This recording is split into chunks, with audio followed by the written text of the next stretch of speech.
How can you say I blaspheme? Because I said I am a son of God. Well, there's the whole thing in a nutshell.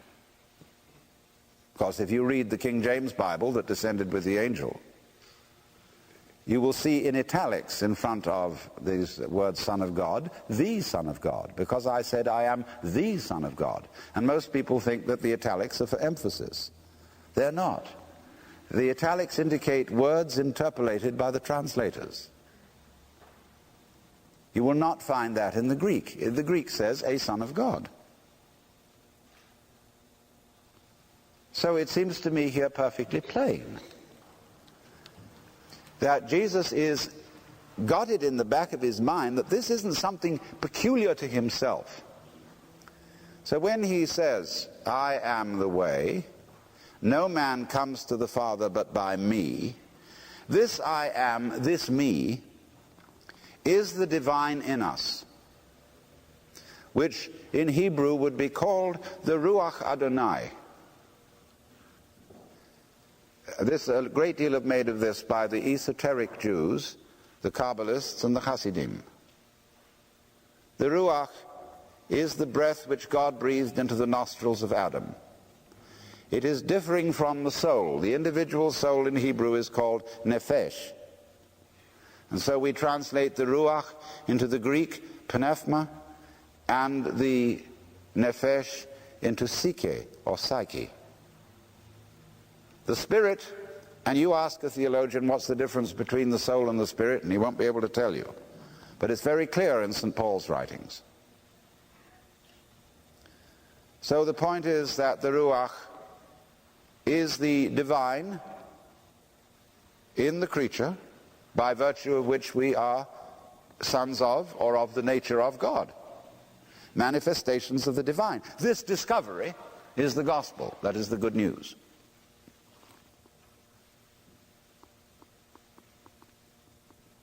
But this has been perpetually repressed throughout the history of Western religion, because all Western religions have taken the form of celestial monarchies and therefore have discouraged democracy in the kingdom of heaven. Until, as a consequence of the teaching of the German and Flemish mystics in the 15th century, there began to be such movements as the Anabaptists, the Brothers of the Free Spirit,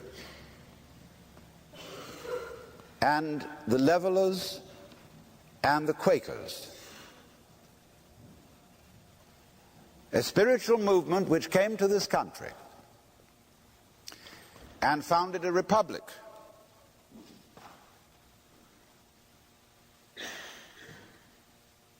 And not a monarchy.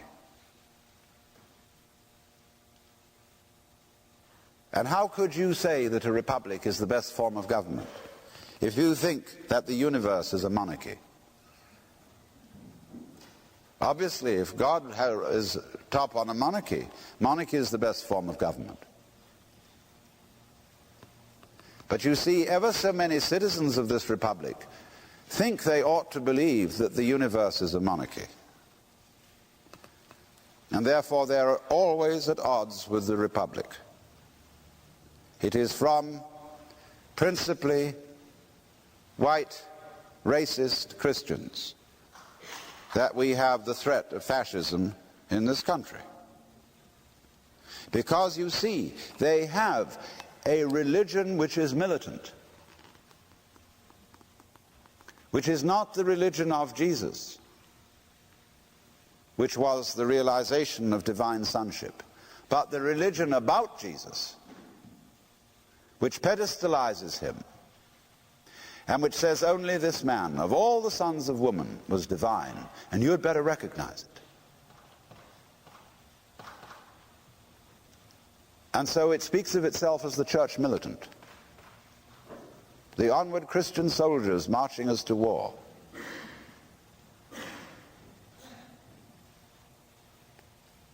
Utterly exclusive, convinced in advance of examining the doctrines of any other religion that is the top religion, And so it becomes a freak religion, just as it has made a freak of Jesus, an unnatural man. It claims uniqueness, not realizing that what it does teach would be far more credible if it were truly Catholic. That is to say, restated again the truths which have been known from time immemorial, which have appeared in all the great cultures of the world.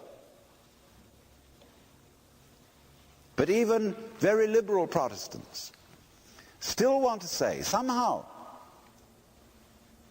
so as I suppose to keep the mission effort going,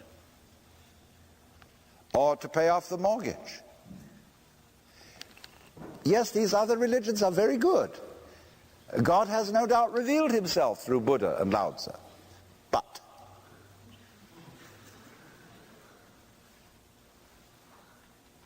now, obviously, it is a matter of temperament. You can be loyal to Jesus, just as you're loyal to your own country.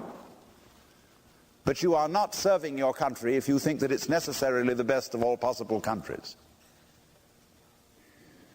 That is doing a disservice to your country. It is refusing to be critical where criticism is proper. So of religion. Every religion should be self-critical. Otherwise, it soon degenerates into a self-righteous hypocrisy.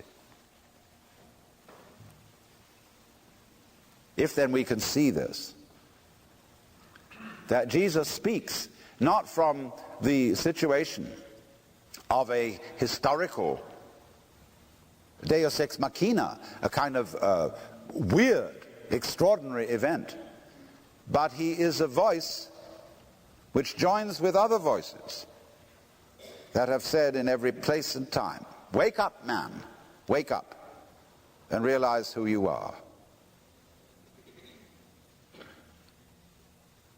Now, I don't think, you see, until churches get with that they're going to have very much relevance. You see, popular Protestantism and popular Catholicism will tell you nothing about mystical religion.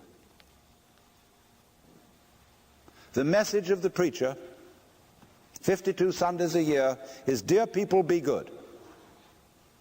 We've heard it ad nauseam.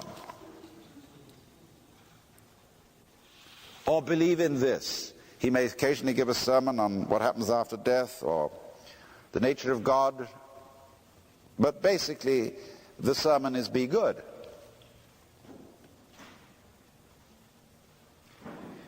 But how?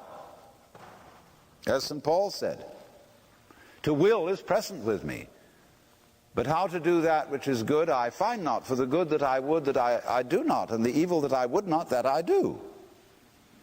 How are we going to be changed? Obviously, there cannot be a vitality of religion without vital religious experience. And that's something much more than emoting over singing Onward Christian Soldiers.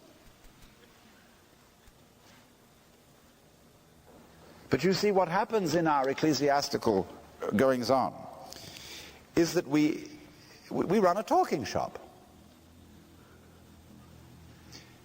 We pray. We tell God what to do or give advice, as if he didn't know. We read the scriptures. And remember, talking of the Bible, Jesus said, you search the scriptures daily, for in them you think you have life. St. Paul made some rather funny references about the spirit which giveth life and the letter which kills. I think the Bible ought to be ceremoniously and reverently burned every Easter. We need it no more because the Spirit is with us. It's a dangerous book.